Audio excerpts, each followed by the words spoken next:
Hello everyone, Startros here, bringing you a new video for FFBE JP. So today, coming back to the regular scheduling, we have some news for a new update. So we have 2 new units, we have a couple of EX bonus, no crowns this time, and we're going to look a little bit at the events that we are getting along with these units. So let's get right into it. The first unit we are getting is Light That Weaves Bonds, Fina. Or Light Weaving Bonds, Fina, whatever, however you want to call her. The important thing to remember is that she's creating bonds. Also, one more thing just I wanted to add before I go a little further into the video. As you can notice, I added some music in the background now. I haven't followed the story exactly to know if that was exactly Season 3, but that's from a vision card with Fina. It's Fina and Daisy, like the old tank unit. Magic tank unit at the beginning of the Envy era. That was their card, so hopefully this satisfies the criteria for Season 3. Or if anything, you know, it's Daisy and Fina, so it makes sense, okay? I'll try harder with some others. So, let's get into Fina here. Her categories are Light, Water, Wind, and Earth. So we're seeing Earth a little bit more now. We're seeing Earth maybe even being meta. She has some other tags, Season 3 obviously, Blessing of the Crystals because she is a Fina, Guardians, Saviors, Flowers of the Battlefield, and Transcendent. She doesn't have, you know, like the biggest coverage in terms of categories, but for her they make sense, and like, you know, Crystals and Guardians will work well together. She will also add some stuff for Transcendent because they have been forgotten ever since Hyo. We haven't seen a lot of coverage for Transcendent as far as I can remember. Well, there was Dark Fina, yeah, that did lead them, but there was no like overdrive for them or anything. So we're gonna see that today finally. So yeah, and you know, of course, Flowers of the Battlefield because Fina's a girl, and Daisy is actually going to be doing something good for the Flowers this time. So we're, well, you know, Flowers, Daisy makes sense, right? So let's look at Fina's equipment now. So her TMR is only a materia, which gives 30% water, wind, and light resist, and 50% dragon killer, which is once again a killer we have more than enough sources for. But if ever you need to fit in a tiny bit of resistance with the killer, why not? That might be helpful. Who knows? Her STMR is a hat with 101 magic and some defensive stat, of course, that I never really mentioned because they're not really worth mentioning.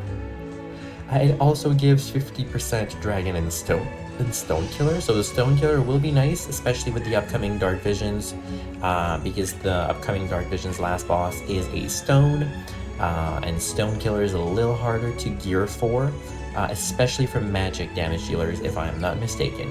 And of course there's 500 flat magic for Fina there. The card, well, once again, nothing worth talking about, and I'm pretty sure that's an old vision card anyway. I don't know, so let's just not talk about it. Her EX3 ability is a materia for 50% dragon overkiller. So I guess we're gonna get dragon bosses soon. Can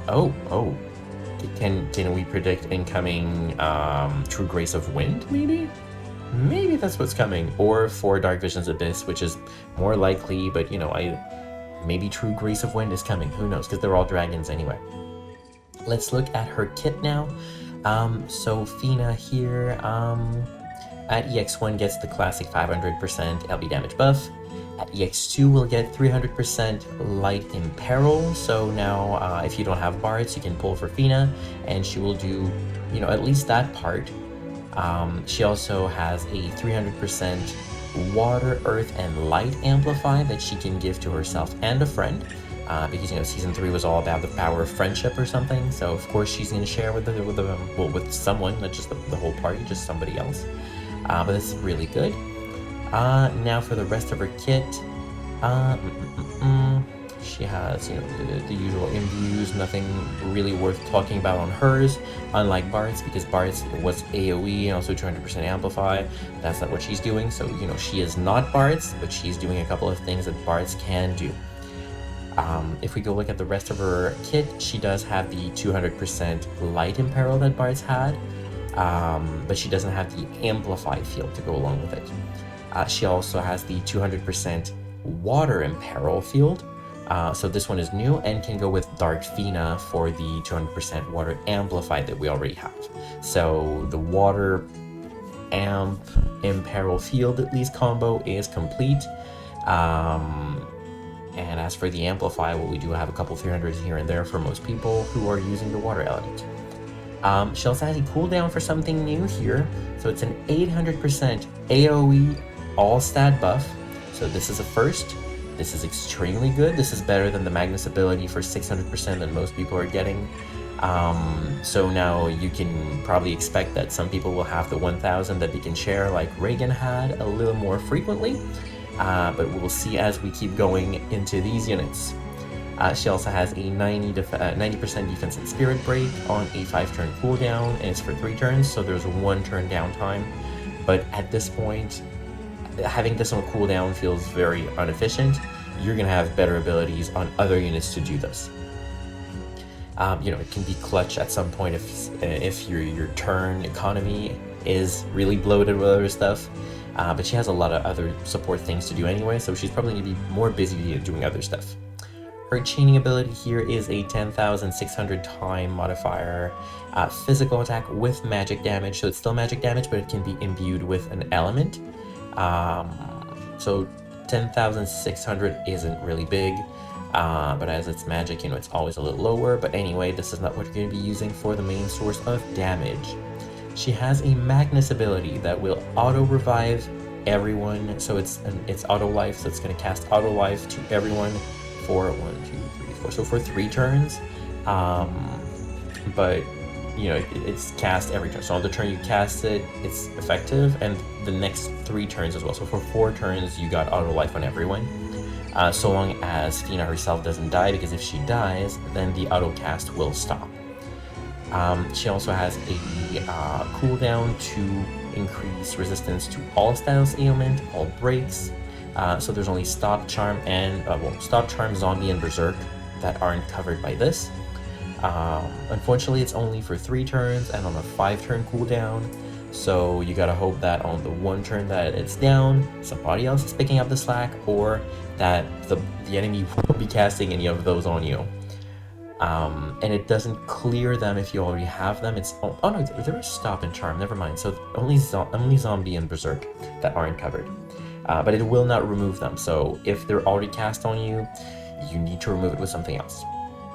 She has an ability to give a 1500 MP to everyone except herself at the cost of 1500 MP from herself. She also has an ability here at the same cost of 1500 MP to recover everyone by 45,000 HP over 3 turns, so 15,000 per turn, and refresh 2100 MP over 3 turns, so that's 700 per turn, and that includes her as well. So casting this will give her more MP over the course of the 3 turns. It's just costing more for the first 2 turns. Obviously, if you give her some mana reduction, it is going to be pretty efficient. So there's that. She also has an on-demand, extremely good ability here. Well, I say extremely good, at this point it's kind of mid in a way, but it being on demand and for longer fights, this is extremely good in my opinion. So it is 150% amplify for every element, also a 500% stat buff to everyone, and a 400% ALB damage buff to everyone. So this is AoE at a cost of 1000 MP, so it's pretty mana intensive, but it's extremely good for longer fights to buff everyone with everything you need before a burst. Once you've used your big burst for the like when you wanted to cross a threshold, or when you want to if you want to use this before to reach close to the threshold and then just do a big burst that will finish off the boss after with your big burst, that's going to be good to help you deal some decent damage before. She has a 60% bow imperil as well, because she's probably going to be using bows a lot as a Fina unit. So she has it. And in terms of the passive, well, the EX passives for the LB mod buff. Otherwise, nothing else much worth mentioning. Oh yeah, her boost ability, sorry. Nothing worth mentioning. Let's just scoot over now. So her boost ability is at for the first 4 turns, because the first turn we don't care. She's going to recover 100% her MP. So she will, just like Bart's once again. But also she has the same thing as Sephiroth and Kain, so the 10% fixed damage to all enemies for the first 3 turns. So it's pretty helpful, bringing down an enemy to 70% by doing absolutely nothing but standing there. For the rest, she has some Esper stats included, which is very nice. She has this that she auto casts at the beginning of the fight. We're gonna go look at what it is. Okay, so it gives auto life to everyone for 3 turns and a barrier for 10,000 HP for 3 turns or until it's depleted, of course. Now, in terms of spells, because she does have some spells as a support unit, which is really nice. So she has Esunaga to clear the status ailments. She has Dispelga, and she'll be able to multicast it if you need to, do the trick to dispel your team. She has Curaja as well to cure people by an outrageous amount, so a full heal basically. She has Arise too, so that's AoE revive everyone at full health at an outrageous MP cost, but who cares because her boost skill will fill her back up for the first 4 turns anyway.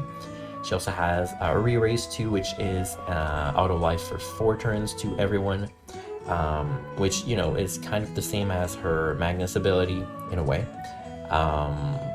So she has tons of raise and re-raise ability, which is, useful sometimes when you do a quick blunder during a fight and you want to recover from it. She's going to make it easier.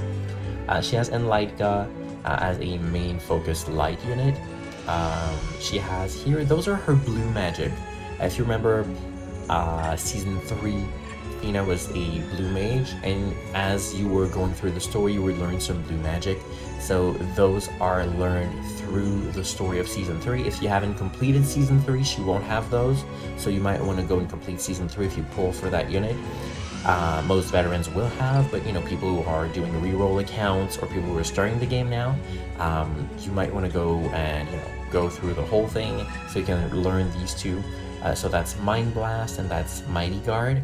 So Mind Blast is a 87 Magic Break and 89 Spirit Break, and that's AoE, which is really nice, and 100% Imperil for Wind and Light, which is completely irrelevant. But that can be useful sometimes, having a little higher Magic Break, so that can be good, and it's AoE, which sometimes can be hard to find, so why not? And Mighty Guard, slightly more useful. It is a 400% defense and spirit buff with 50% general mitigation and a 10,000 HP barrier. Can be useful, once again, it's not game changing. Like, if you don't have those, it's not going to make or break the unit. She's still good otherwise, but I mean, it's available, why not get it? Her leader skill is a 2,000 attack and magic 2,000% attack and magic buff to transcendent units. So yes, she is pushing new boundaries, why not?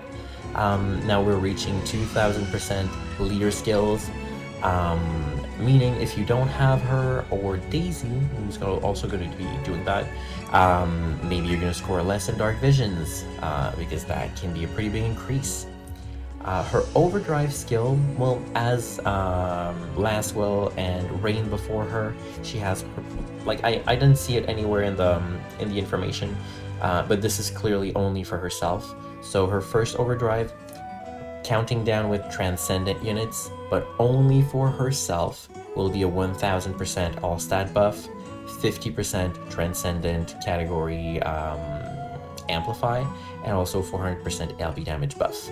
So for herself only, and then for something that she gets to share with the team would be a Savior, 600% LB damage buff. So very good, because light units, most of them, or not most of them, but a lot of the Saviors also have the light tag, so that goes very well together. Transcendent and light, I'm not so sure, but at least she has it. So we'll see how that goes. Her LB, now we're gonna go look all the way down. So her LB is a multi-elemental LB. You can use whichever element you want from her 4 elements. It will imperil by 130%, so we don't care. It will imperil swords and bow by 40%. Not high, but who cares?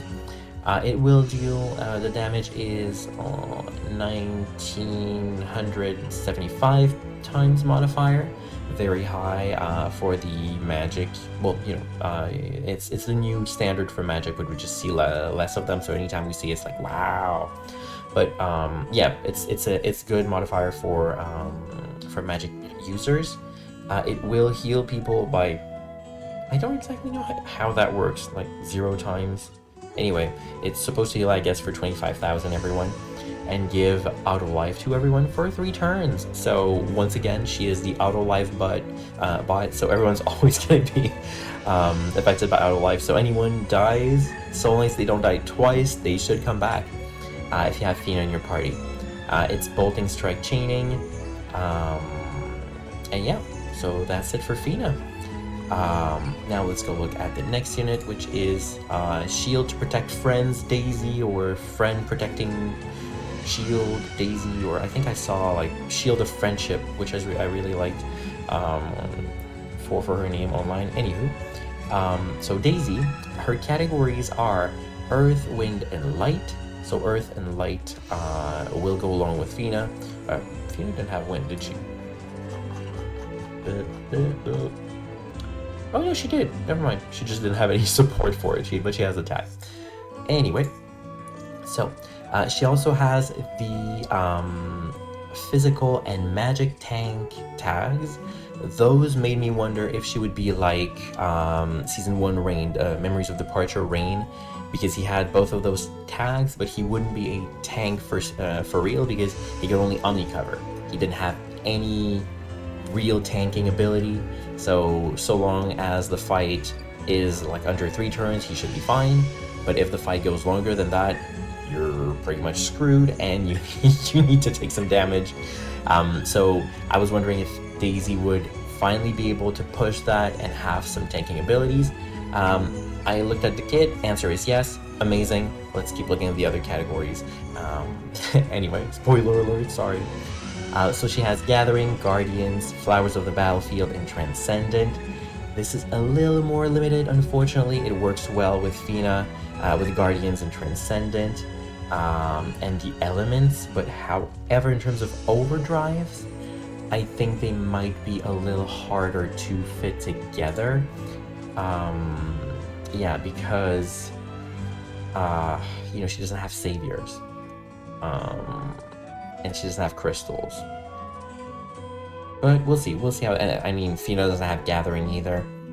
Does she? No, she doesn't. Yeah, she doesn't. So, you know, I don't know how it's gonna work. We'll see, I guess. I mean, they work together at some point. Anyway, her TMR is only a materia. It's a materia, though I would say a very good materia. So it gives 70% attack, 50% defense and spirit. Also gives 100% defense and spirit, equipment, defense and spirit, whether you are single wielding or dual wielding with her. So good for equipment. Also, her STMR is a hat with 98 attack, 110 defense, 110 spirit. You know, keeping the stats for a physical and magic tank, because that's what she is. And also gives to her only a 500 flat attack, defense, and spirit. Her card is the same as Fina's card. Her Overkiller is a her EX3 ability is a 50% Stone Overkiller, which is quite on brand for the Dark Visions that we'll be releasing at the end of maintenance. So, this is her EX3 ability. If we keep going down, her at EX1 she gets 500% LP damage buff. I don't even think it's going to be worth mentioning anymore. This is what they always get. Before it was like a toss-up between getting an Amplify or an Elemental Break. Now it's always the 500% LP damage buff. At EX2 she gets the 300% Earth Amplify, so Earth Team. Will she be completing it? We'll see when we go down the line with her abilities. but we have the 300% Imperil here to go with Uroka's 200% Imperil Field. So the 500% is achievable now. She also has a 300% Earth and Light Amplify for herself only, because, you know, she has to be selfish every now and then because she's going to be taking a bunch of punches for the team. If we keep looking at the rest of her kit, here comes the interesting part. So she does have physical cover here and magic cover here, and the way they designed her is that you can't ever use both at the same time, which makes sense because you're not supposed to be able to. Like, if you cast two different types of covers on the same turn, it is the last one that you cast that will remain. However, well, that would be taken in account. However, what happens when you're using the Omni cover? What you do is you use the regular cover first, and then you use Omni cover. So the turn after, when Omni cover lapses out because it's only for one turn, then the regular cover you cast before takes effect still because it was for 4 turns, for example. So now this won't be able to overlap because you can only, well, I guess it could still, but you just can't cast them on the same turn anyway. Because she has 2 different triple casts. So this one is for the physical cover, and this one is for the magic cover. So as you can see, it's all her abilities except here. So for the magic cover, it's all abilities except the physical cover +1 because that's the awakened abilities, and +2. And this, which is called physical roll, and last catharsis. We're gonna see down in her abilities. What are those? But those are probably physical cover stuff. Because she does have like a pair of cooldowns with some abilities on there, which are also proper to these, like either physical or magic mitigation. She has, you know, like the regular abilities for her elements. She has a 85% attack and magic break, as any tank would.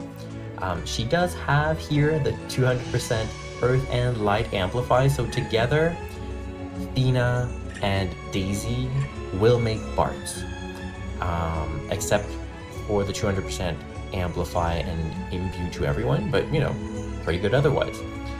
You get the Imperil, you got the Imperil Field, you got the Amplify Field, and with Daisy and Roka, then you get the full Earth team. So you get the 200% Imperil Field, the 200% Amplify Field, and the 300% Imperil. So very good here. That's 2 elements if you want to mix and match as well. If you can... No, you can't. Because Roka doesn't have light, does she? No, Roka's wind, fire... No. Wind, earth, and... Is it light? No, it's ice. It's ice. Never mind. Yeah, I've been using ice with her all along. How could I forget? Anyway, if we keep going, she does have a 1000% stat buff for herself and a friend. So she is the selfless little girl here, giving stat buffs for the team. She also has what we were expecting for, because we have Dark Visions coming with a stone boss. So the 300% dragon and stone killer for the entire team. So this is extremely good. A little bit like Lastwell, who had 300% for, was it human and fairy, I think. She does have a 60% fist imperil, and here with her cooldowns, so this is like physical roll and sorcery roll. Sorcery. She's not a witch. So those are for, you know, physical mitigation abilities, and this is for magic mitigation abilities. So this one cannot be triple cast on the so the physical one cannot be triple cast with the magic one, and the magic one cannot be multicast with the physical one.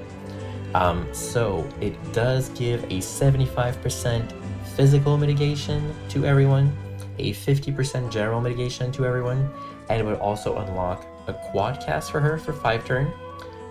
Once again, the quad cast is only for the physical stuff.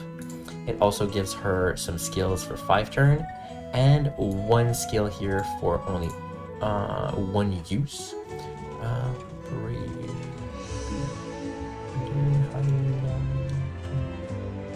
Oh, play highlight, sorry, physical, and then something magic. And on this one, same thing as the one over there, but for magic. So instead of being 75% physical mitigation, 75% magic mitigation, the rest is also unlocking the same abilities, but for magic instead of physical. She has an Omni cover as well on top of all this.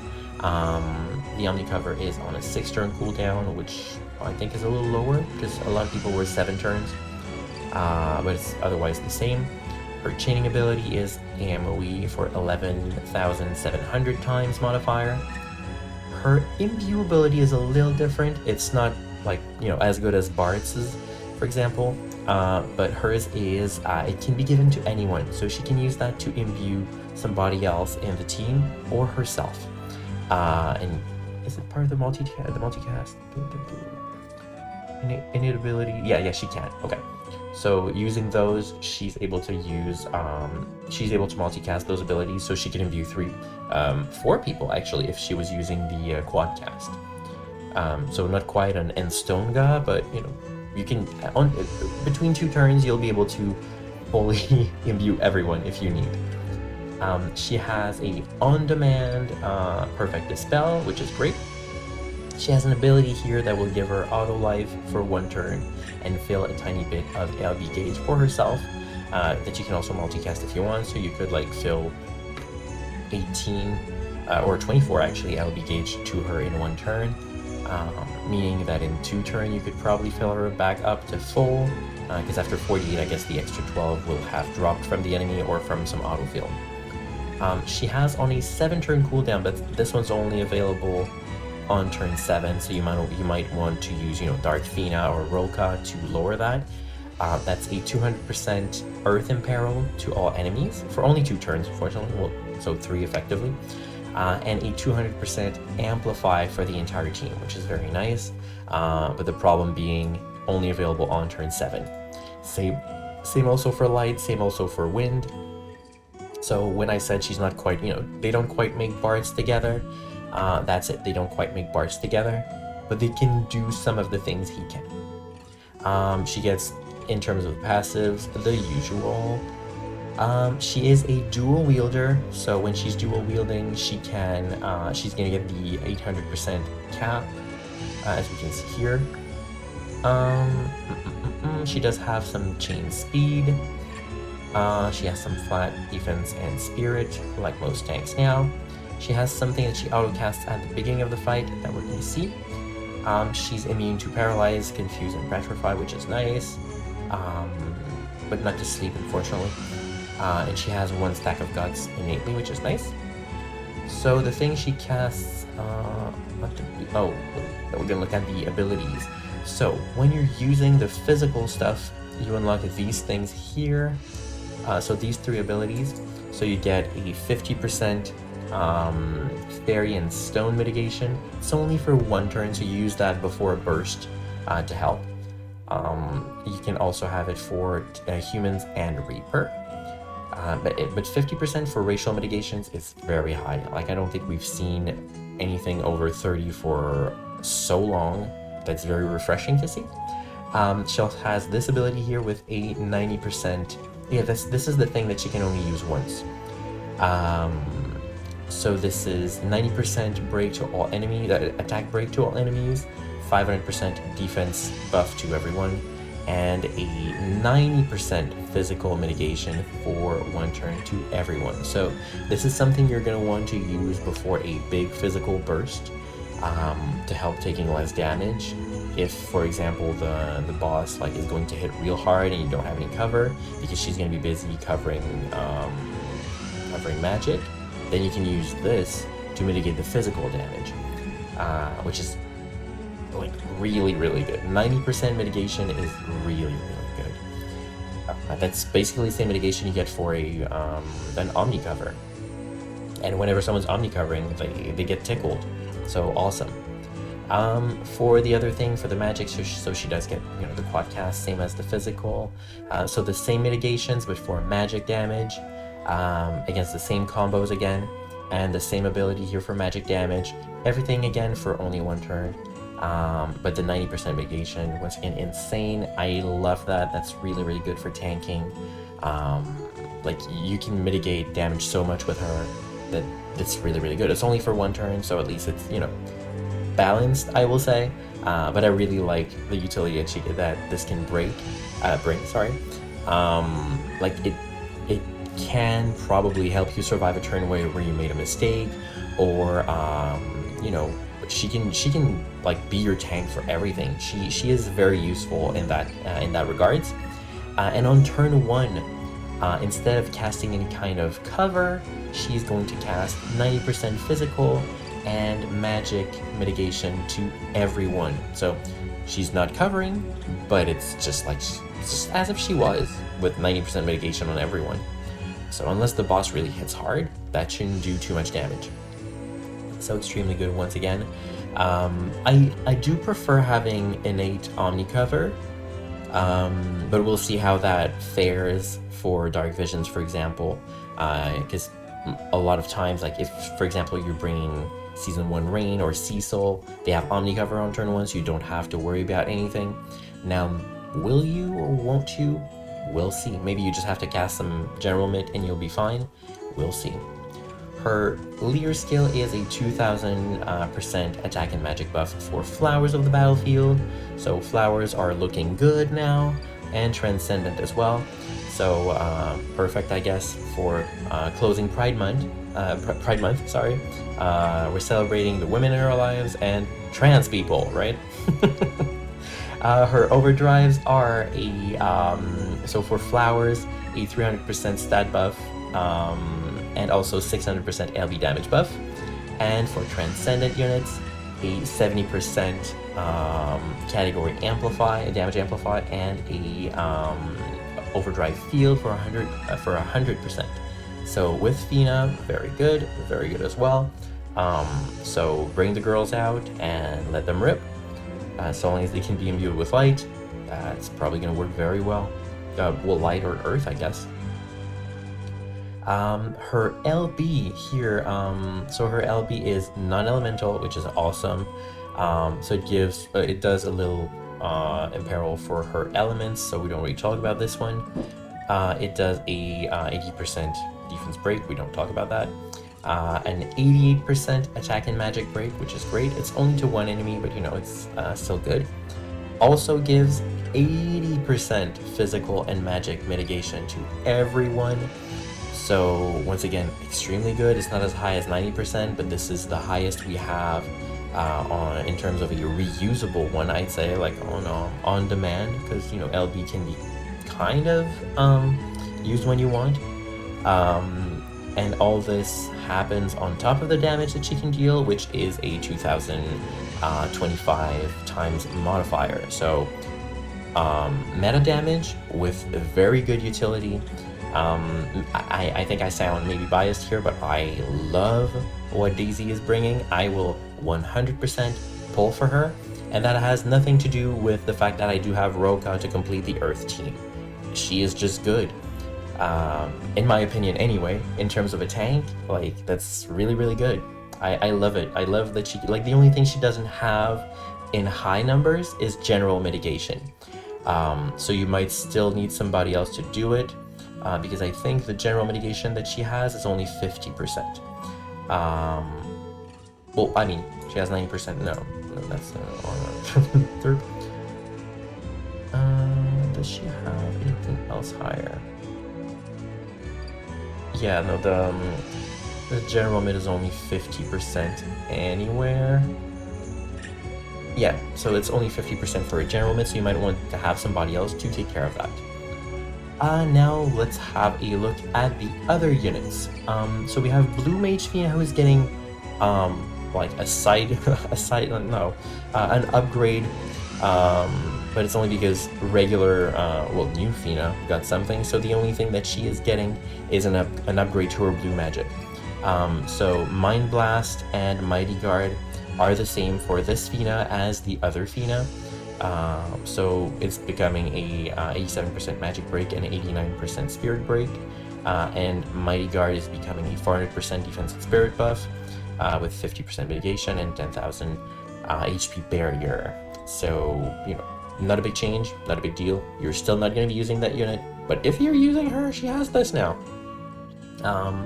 Next on the block is Songstress Yuna.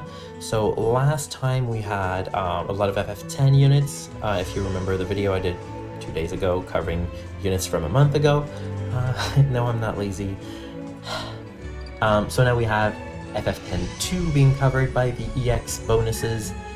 So Songstress Yuna is getting some buffs. Unfortunately, she's the one that is getting, I'll say, the short end of the stick in those buffs compared to the others, but let's get into it anyway. So she is getting an ability here for a 500% stat buff to everyone, a 400% LB damage buff to everyone, and it also increases, well, also fills her LB gauge to full. And then 2 turns later, it gives her, well, it refills her LB again and gives her a focus for 300% extra magic.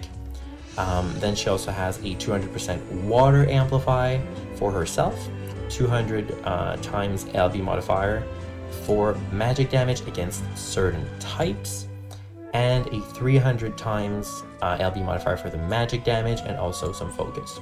So if you remember, those were plagued by the racist LBs back in those days. So that's what she gets there. In terms of active abilities, we're going to go look at her LB after, and we'll try to math it out. That's all she's getting. That's all she's getting. So in her passive, she's getting the parameter increase, which is, you know, the classic LB buff, passive LB buff that they're getting now, and 5500 extra magic.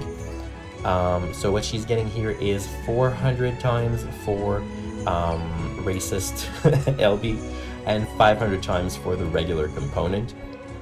So and when she uses her LB, it's just regular buffs, right? Yeah. So we have 400 and 500 here, and we have 200 and 300, so that's 600 and 800. So 600, 800 to this here. So 600 and 800, so that's 950 and 800 being 1750 is not that bad.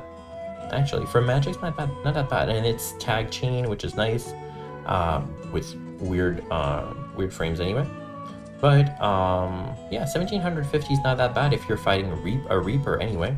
Otherwise, it's absolute garbage. Because it's only going to be, what, 950?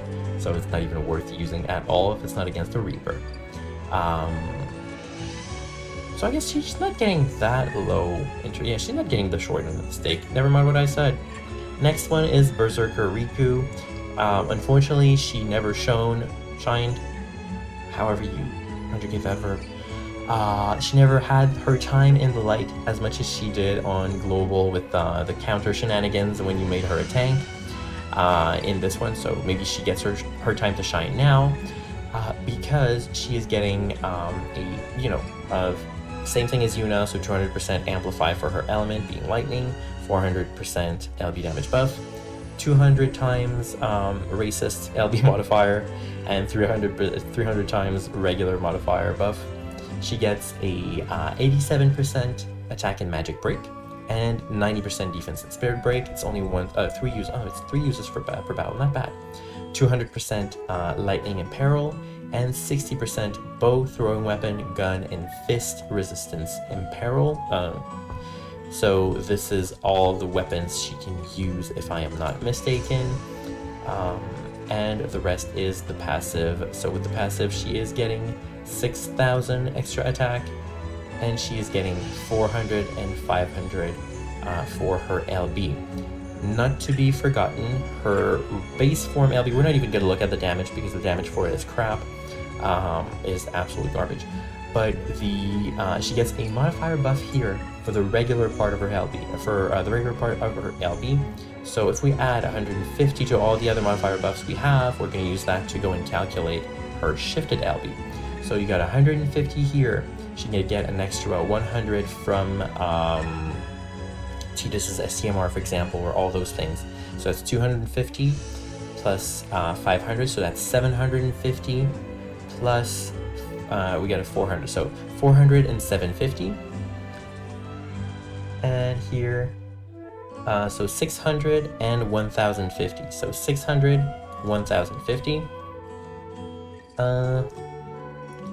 So 650 and 1250, making her a 1900 times LB modifier unit. For a super old unit, her stats are probably absolutely atrocious. She's not NV+, so she's limited to level 120. It's not making her meta by any stretch, but to know that EX bonuses could make a unit have an LB at 1900 times in current day and age is actually quite impressive. And that's a tag chain as well. So you know, same comment for her for Yuna as well. By the way, she's not an NV+ unit, so there's a bunch of things that she won't be reaching, like level 130, and you know, a little higher stats. But still, it's pretty impressive. Next one here is Dark Knight Pain. So Dark Knight Pain is exactly the same. Oh, sorry, I forgot to mention. For Riku, it's against humans. So if you're not fighting against humans, completely useless. But if you're fighting against humans, by all means, she can deal some decent damage-ish. Dark Knight Pain is the exact same thing, copy of Riku, except you change everything that says lightning to dark. And the imperils here are dagger, sword, greatsword, and katana for 60%, which are probably once again the weapons that she used.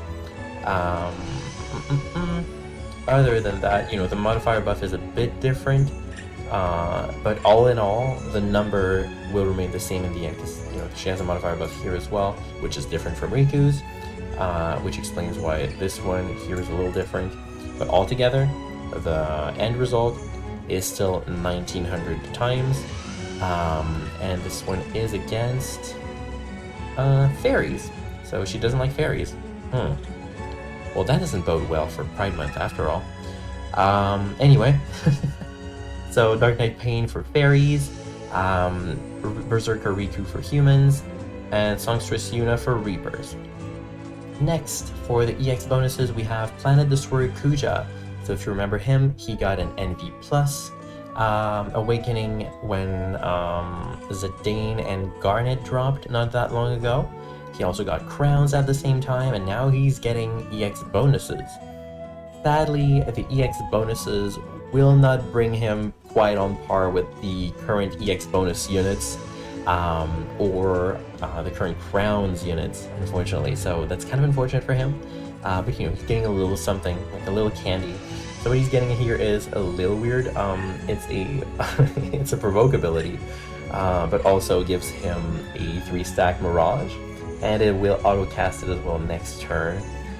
So he gets 2 turns of 3-stack Mirage, but he has to provoke to do it. So hopefully the boss will not use anything more on him, or otherwise the rest of the things will be covered, hopefully. And it's only like 3 physical single target attack that will go to him. Otherwise, or everything is AoE and you don't care. For the rest, he also gets a 75% fire, lightning, and light imperil, which are all 3 of his elements. He also gets something that is not really worth talking about, but let's do it anyway. He gets an 80% earth and dark resist for the team, and also 30% human mitigation for physical and magic for the team. And I think that's it for him, if I'm not mistaken. Yeah, that's it. So no change to his numbers for the LB for anything. I just want to make sure that he didn't get any extra passive in the shift form.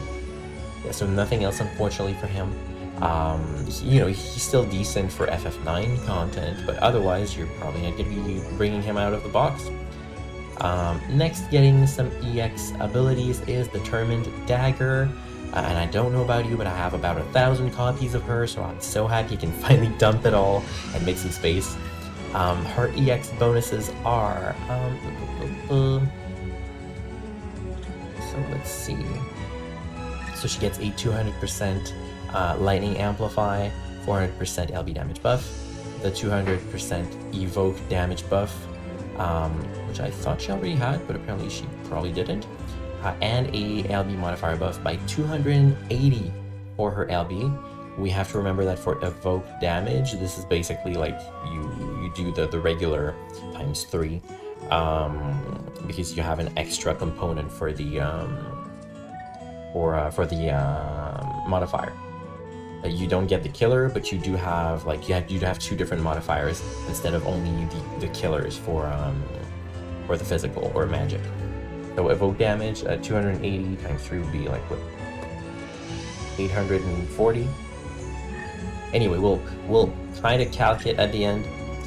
She gets another EX bonus that gives fills her LB gauge to full, and 2 turns later once more. So you can use that so she can basically set up. She can set up, use her LB, and then reset up, and the turn after use her LB again.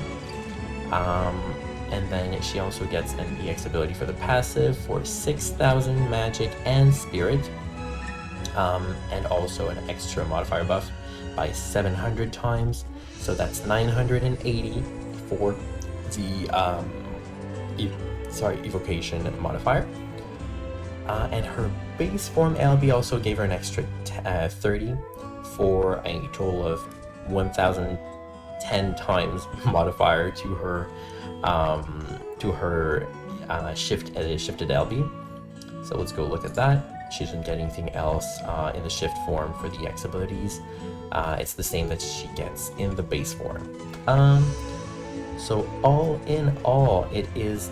it's from Spirit. Oh, never mind. Wow. So this means it's a 1,100 times evoke damage modifier, but using Spirit instead of magic, meaning that no matter, like, it's just like Jekt, as I spoke last week, well, no, sorry, 2 days ago, oh my goodness, 2 days ago, when he got his EX bonuses last month. That's garbage. It's completely useless, because no leader skill will give her more spirit, and even though she's getting more spirit from the passive ability like flat spirit, that's never going to be high enough to make it matter. So 1,100 times modifier times 3, for example, would be 3,300. So it would be the equivalent of a 3,300 times like regular attack or magic modifier. However, it's spirit, and it cannot benefit from the amplify field. So straight into the garbage can with her, but at least you can dump your extra copies in this unit. Yay, celebrate.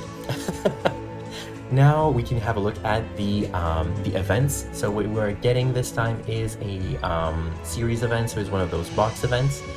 Go and grab your lapis from it, and go and grab your tickets for the polls and for the tickets for the polls and the shards that you can grab after in the box. So the units you can get from the tickets are old NVA Squall, NVA plus Squall, Planet Destroyer Planet Destroyer Kuja. I don't know which Noctis this is. Hopefully it's the newer one, but somehow I guess it's the old one, which has only EX abilities. We'll see when we open the game in a couple hours. We have Ramza, so Nameless Hero Ramza or something like that, and Igrius. And in the final box is where it gets interesting. So we have Ultimate Summon Rain for those of you, and just like me, who don't have him EX3. You can maybe finally get him to EX3, so you can get that extra 100 times LB modifier for him. We have NV Plus base Squall here. One more unit that I'm very happy to potentially get here. We have NV Plus Elena, Eternal Radiance Elena, and a Spear Last Will here. So I have these two. I don't have these two to EX3, so hopefully I get these more than those. And from the Shard Select, you can get... I didn't resist that one part enough. So you can get Ultimate Summon Rain, you can get Squall, you can get Elena, you can get whichever Noctis this is, and you can get Laswell. It will Spear Laswell again. So once again, for me, they're going to go to these two, and if this is the new Noctis, I'm going to grab him as well. and try to get mine to EX3. In terms of other events as well, we have this here. For party skills, so the party skills we are getting is probably here. This would be for guts. Is it 1 stack, 2 stacks, 3 stack? Only time will tell. We also get Reaper Killer, and that has to be Stone Killer. Yeah, it would be on brand, so that's probably Stone Killer for the current Dark Vision boss. And I don't have a banner for it, but we do have Dark Visions that will start as well when the game comes up. So don't forget to go and do it. Grab your tickets and your lapis from it, your dark matter if you need to go and buy. We'll grab some new dark weapons. And I think that covers it this time. So thank you for joining. Good luck on your polls. Personally, I recommend Daisy, but if you, well, actually both are good. Both are good, I will say. I prefer Daisy, but Fina's also very good. But to me, Daisy gets me with the utility and the fact that I can fit her very well on my Earth team. Anyway, so good luck on your polls, and I will see you guys in the next video. Bye!